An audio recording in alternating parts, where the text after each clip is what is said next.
Olá, tudo bem? Seja muito bem-vindo, muito bem-vinda ao canal Pra Fazer a Diferença. Este é o primeiro vídeo, primeira entrevista de uma série de entrevistas que eu pretendo fazer e disponibilizar para você aqui no canal. E pelo fato de ser a primeira, eu queria que você levasse em consideração algumas questões. Sou eu que estou filmando, editando e produzindo as entrevistas desse canal, então vão ter algumas falhas aí na edição. Inclusive, essa entrevista ela foi feita em outro momento e eu estou gravando as perguntas agora da minha casa, quase um ano depois que eu entrevistei a Jéssica, a nossa primeira entrevistada dessa série de entrevistas. A Jéssica Paula é jornalista, escritora, autora desse livro aqui maravilhoso, Estamos Aqui, Histórias das Vítimas de Conflito no Leste Africano. Eu vou ler um pouquinho a apresentação que a Jéssica faz no livro dela, para vocês conhecerem um pouco essa entrevistada. Jéssica Paula é jornalista pela Universidade de Brasília e se especializou em reportagem especial, produção de documentários e política internacional na Universidade Carlos III de Madrid. Andou sozinha por quase 30 países.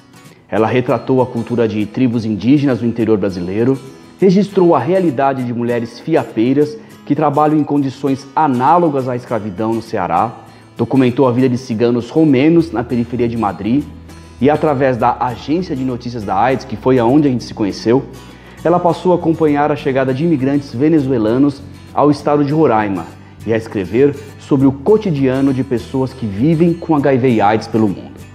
Além de escritora, a Jéssica também é palestrante e idealizadora do Estamos Aqui, que é uma empresa social que viabiliza oportunidades de empreendedorismo, geração de renda e acesso a direitos básicos para pessoas em situação de vulnerabilidade social. Antes de começar a nossa conversa com a Jéssica, eu queria falar duas coisas. Primeiramente, eu estou vestindo aqui uma camisa, uma camiseta na verdade, que eu ganhei de um sudanês. Como a Jéssica, entre os vários países que ela visitou, o Sudão tem um destaque especial, decidi colocar essa camiseta aqui hoje. Eu ganhei num bar aqui em São Paulo chamado Aljania, não sei exatamente aonde, como se pronuncia o nome desse restaurante. É um restaurante e bar que fica aqui na 13 de maio, em São Paulo. E era um sudanês que veio vender algumas coisas, a gente começou a conversar, eu acabei comprando outras camisetas e ele me deu essa aqui de presente, então eu estou usando em homenagem a ele, em homenagem a Jéssica. Uma das coisas que eu queria contar para vocês sobre a Jéssica, eu até sou um pouco resistente para passar esse tipo de informação, que uma das premissas que eu aprendi no jornalismo social foi que quando você for descrever uma pessoa, nunca comece descrevendo ela pelas características físicas, alguma limitação física que ela possa ter. Porque a pessoa, além de uma doença, além de uma limitação, ela é muito mais do que isso. Só que essa informação é importante porque, como a própria Jéssica diz, isso foi determinante para que ela começasse a trabalhar com um impacto social. É o seguinte, a Jéssica, quando ela tinha mais ou menos 6 anos, ela teve uma inflamação grave na garganta e essa inflamação causou uma mielite. Essa mielite se espalhou pela medula espinhal, causando um tipo de fraqueza em uma das pernas dela. E ela teve que, depois de um grande tempo internada, ela teve que reaprender a andar. Jéssica, seja muito bem-vinda ao canal e é uma honra, um prazer poder estar com você. Para abrir a nossa conversa, Jéssica, eu queria te fazer uma pergunta, que é uma pergunta que muitas pessoas fazem para mim. Por que África, Jéssica? Por que você foi trabalhar com um projeto social na África? Por que você viajou tão longe, sendo que aqui no Brasil também tem tantas pessoas para ajudar? Quando as pessoas me perguntam isso, eu falo, aconteceu, foi uma coisa natural. Eu sempre tive curiosidade de conhecer a África, como também tinha curiosidade de conhecer a Ásia, alguns países da Europa. Surgiu essa oportunidade de eu ir para a África e eu fui. Para você, como que foi? Por que a África? Eu concordo plenamente com o que você disse, vai acontecendo, né? Então eu tive a oportunidade do intercâmbio, até lá eu imaginava eu trabalhando no Jornal Nacional falando sobre política e economia. E ali eu fui me encantando, né, por muitas questões sociais, e aí eu cheguei na África por questão geográfica, por questão de valor, por questão de algo que aconteceu no momento. Então, assim, tem a naturalidade com as coisas acontecem, né? Mas eu vejo isso muito, talvez até um falso nacionalismo que a gente tenha, no sentido de achar que a gente tem que se ajudar só a gente, e eu sou mais, eu enxergo mais o mundo como humano, no sentido mais amplo mesmo, meio globalista até, mas de que, cara, é ser humano. Não interessa onde esteja. Não interessa onde esteja. Essa é a ideia do estamos aqui. É um ser humano em vulnerabilidade social? Tá numa comunidade que tá em vulnerabilidade? Bacana. É um ser humano precisando de ajuda. Não interessa de onde é. Eu acho que assim, quando a gente conhece a África, a gente se impacta mais. Eu já fui pro Nordeste, eu já fiz reportagens de trabalho de pessoas que viviam trabalhando em condições análogas à escravidão. Mas a nossa desigualdade aqui, eu acho que é um fator que muda muito a maneira com que a gente enxerga a África, por exemplo. Eu fui para cidades grandes, onde eu até, de forma irônica, colocava que, cara, não existe desigualdade social ali. É tudo pobre. Tá todo mundo vulnerável aqui. Não tem. Existem cidades que é inteira, né? É inteira sem energia elétrica. Eu já fui para lugares que a capital do Sudão do Sul, ninguém tem energia elétrica. Ninguém tem energia elétrica. Então não interessa se é mais rico ou mais pobre, é ninguém, né? E não tem o mais rico. O mais rico ali é também pobre, se você for colocar, inclusive nas classificações da ONU, do Banco Mundial, do que é a pobreza. Mesmo o mais rico daquela comunidade é mais pobre. E é diferente, por exemplo, quando você vai no Rio de Janeiro, e aí a gente fala de acesso à oportunidade, né? A gente vai no Rio de Janeiro, por exemplo, você vai no Vidigal. Você desce o Vidigal, você está no Leblon, um dos mais ricos do país. E aí, então você tem essa questão de você trabalhar, da necessidade de trabalhar em uma comunidade específica dentro do Brasil que é mais vulnerável. Na África você já tem uma cidade inteira, né? Você tem países inteiros, na verdade, porque cidades aqui no Brasil, claro que a gente também tem cidades muito pobres, mas são países inteiros muito vulneráveis, de pessoas que, assim, em lugares que você não tem escola, seja rico ou seja pobre, você não... rico, né, entre aspas, você não tem escola porque tá tudo fechado porque tá em guerra. Jéssica, e como foi para você, uma pessoa que tem necessidades especiais de locomoção, viver na África, viajar vários países africanos? Foi algo que me ajudou muito, porque às vezes tem momento que eu chegava, eu tava sendo revistada, e aí a van inteira ia ser revistada, né? Todo mundo, sai, aquela coisa meio bruta, e aí eles vinham pegando minha muleta e tal, eles não, calma, tá tudo bem, você pode vir devagarzinho, então eles mudavam um pouco o tratamento por ver que eu tinha alguma deficiência. Então isso me ajudou em muitos sentidos, inclusive para carregar mochila, que eu vou com mochilão, né? E aí eu, enfim, fui carregar mochila, muitas pessoas me ajudavam. E então eu acho que isso despertou um pouco da sensibilidade das pessoas. Despertou um pouco dessa questão de querer ajudar. Muito pela visão de que a pessoa com deficiência está sempre precisando de ajuda, isso é um fato, né? E não é algo que de um modo geral na minha vida me deixa feliz, essa visão de que, né, a gente está sempre precisando de ajuda, coitadinho. Mas no contexto ali de uma zona de conflito foi algo que foi positivo, justamente porque as pessoas, por terem essa visão, elas pegavam um pouco mais leve comigo. Então, por exemplo, teve um momento que eu fui detida, fiquei o dia inteiro na delegacia, mas eles permitiram que eu dormisse no hotel. E aí foi uma permissão que eles consideram ali meio que, olha, coitada, né? Então é uma visão, não era coitado, poderia ter dormido numa cela? Poderia ter dormido numa cela. Mas essa visão das pessoas acabou trazendo alguns... O que ali, no caso, foi um certo benefício ali pra mim, nesse sentido de conseguir me aproximar um pouco mais das pessoas, inclusive. Me livrar um pouco de uns enroscos que eu me metia. Por outro lado, não só essa questão dos enroscos, mas também das pessoas...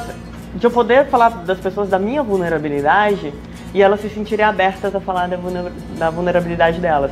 Então eu chegava, sentava, conversava com as pessoas, olha, isso aconteceu comigo, né? Foi assim que eu fiquei deficiente, tal. E aí, qual é a sua história? Então isso abria margem para as pessoas se sentirem um pouco mais à vontade para contar a história delas. Você tem religião? Não. Mas você acredita em Deus? Eu acredito em algo bem maior que a gente, seja que a gente chame de Deus, que a gente chame de Alá. Acho que a gente vai encontrando tantas histórias e tantas maneiras de se chegar a esse algo maior que a gente chama de Deus, que eu não consigo acreditar que existe uma única forma, né, de chegar aí. Tem uma pergunta que eu vou fazer para muitas pessoas que eu entrevistar. Você está perto da sua morte ou você já morreu, quase que um juízo final, e chega uma pessoa, chega a voz da sua consciência e pergunta, essa vida acabou para você, o que você deixou para essa vida, que diferença que você fez nessa vida, o que você responderia hoje? Caramba, nossa!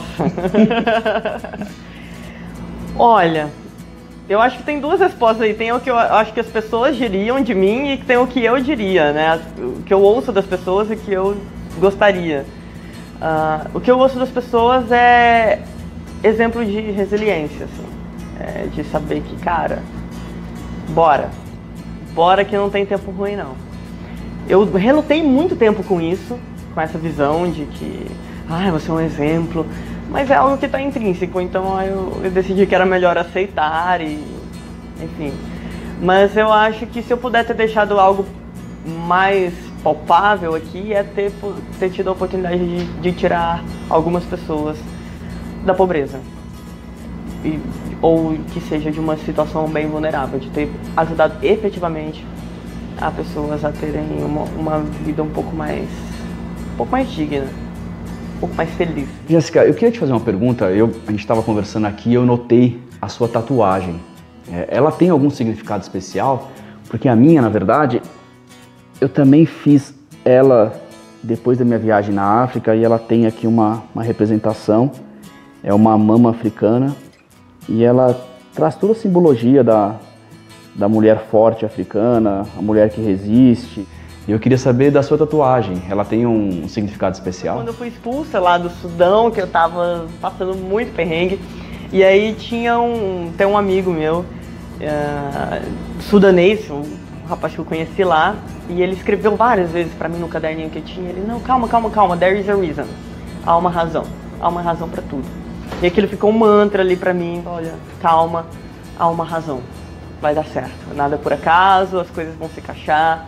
E era algo que me acalmava muito a minha ansiedade. Eu que sou agitada, ansiosa, então é algo que me acalmava muito. Lembra, there is a reason. E aí é por isso que tá em árabe, que ele escrevia muito pra mim.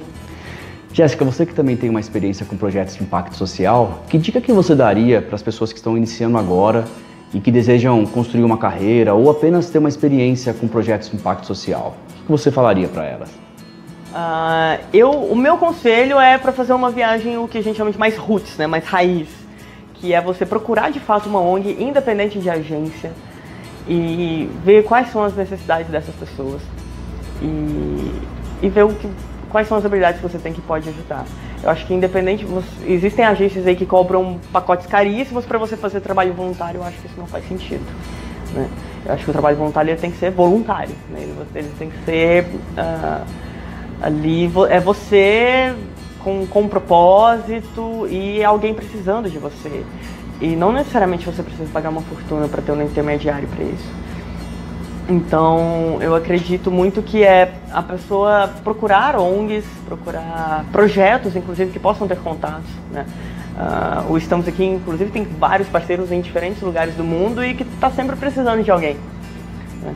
E que a pessoa pague, às vezes, seu custo, né? Às vezes a pessoa vai pagar a sua própria passagem, mas não pagar uma fortuna para poder fazer um trabalho voluntário, para ficar muito bonito. Algo que eu critico, inclusive, no livro, é uma ONG que tem lá no Sudão do Sul, na verdade na fronteira Sudão do Sul com Uganda.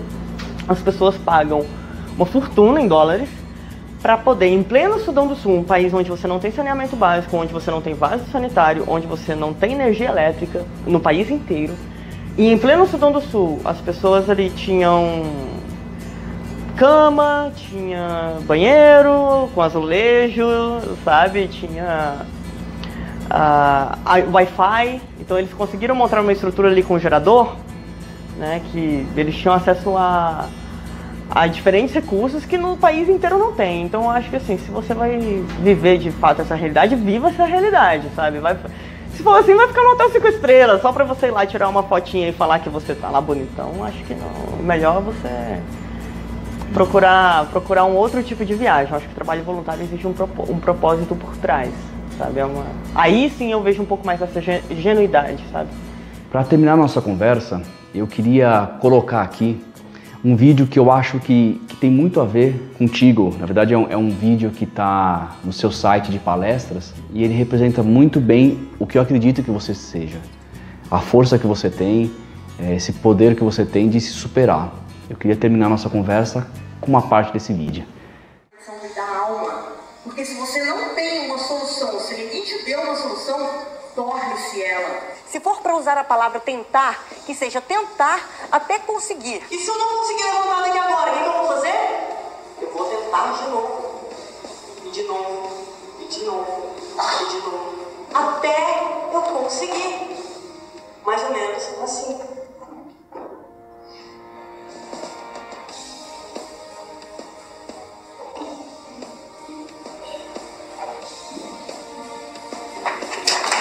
Se você quiser saber mais sobre a Jéssica, acesse o site dela, www.passaporteacessível.com.br. Lá tem os contatos dela e tem mais informações sobre a Jéssica. Muito obrigado, Jéssica. Obrigado a você também. Eu queria te fazer um pedido para que você dê um like aqui no vídeo e que compartilhe esse vídeo para outras pessoas. Porque as redes sociais, o algoritmo das redes sociais funciona assim. Quanto mais pessoas assistirem, derem like e compartilharem, ele vai chegar para mais pessoas. Então eu conto com sua ajuda. Eu espero que você tenha gostado e que faça essa mensagem sobre projetos de impacto social chegar a muitas outras pessoas. Obrigado.